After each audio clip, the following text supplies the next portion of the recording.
एक बार की बात है। एक घने जंगल के पास एक छोटा सा गांव था। कुछ बसे।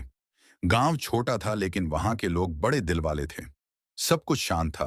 पर एक समस्या हमेशा बनी रहती थी। जंगल के बीचों बीच एक बड़ा भालू रहता था, जिसे सब भालू बाबा कहते थे। गांव वाले उससे डरते थे, क्योंकि हर पूर्णिमा की रात को वह जंगल से निकलकर किसी न किसी के खेत से सब्जियां ले जाता था। एक दिन गांव का 10 साल का एक होशियार लड़का छोटू ने ठान लिया, मैं भालू बाबा से दोस्ती करूंगा और गांव की सब्जियां बचाऊंगा। छोटू ने अपनी साइकिल निकाली, एक थैले में मिठाइयां भरी और जंगल की ओर निकल पड़ा। रास्ते में उसे बंदर मिले, जो उसकी मिठाइयां छीनने लगे।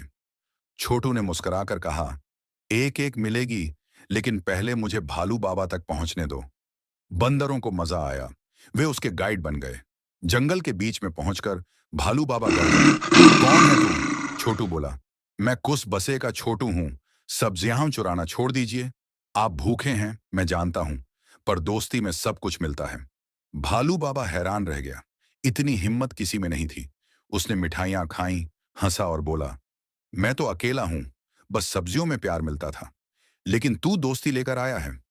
उस रात के बाद से भालू बाबा हर पूर्णिमा को गांव आता, सब्जी चुराने नहीं, बल्कि बच्चों को जंगल की मजेदार कहानियां सुनाने। एक बार की बात है।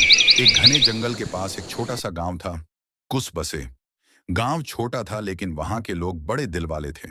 सब कुछ शांत था। पर एक समस्या हमेशा बनी रहती थी। जंगल के बीचों बीच एक बड़ा भालू रहता था, जिसे सब भालू बाबा कहते थे।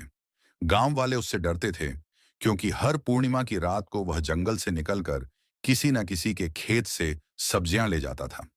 एक दिन गांव का 10 साल का एक होशियार लड़का छोटू ने ठान लिया, मैं भालू बाबा से दोस्ती करूंगा और गांव की सब्जियां बचाऊंगा। छोटू ने अपनी साइकिल निकाली, एक थैले में मिठाइयां भरी और जंगल की ओर निकल पड़ा। रास्ते में उसे बंदर मिले, जो उसकी मिठाइयां छीनने लगे।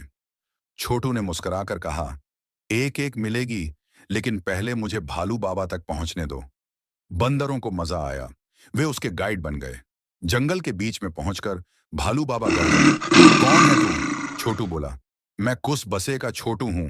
सब्जियां चुराना छोड़ दीजिए। आप भूखे हैं, मैं जानता हूं, पर दोस्ती में सब कुछ मिलता है। भालू बाबा हैरान रह गया। इतनी हिम्मत किसी में नहीं थी। उसने मिठाइयां खाई, हंसा और बोला, मैं तो अकेला हूं, बस सब्जियों में प्यार मिलता था, लेकिन तू दोस्ती लेकर आया है।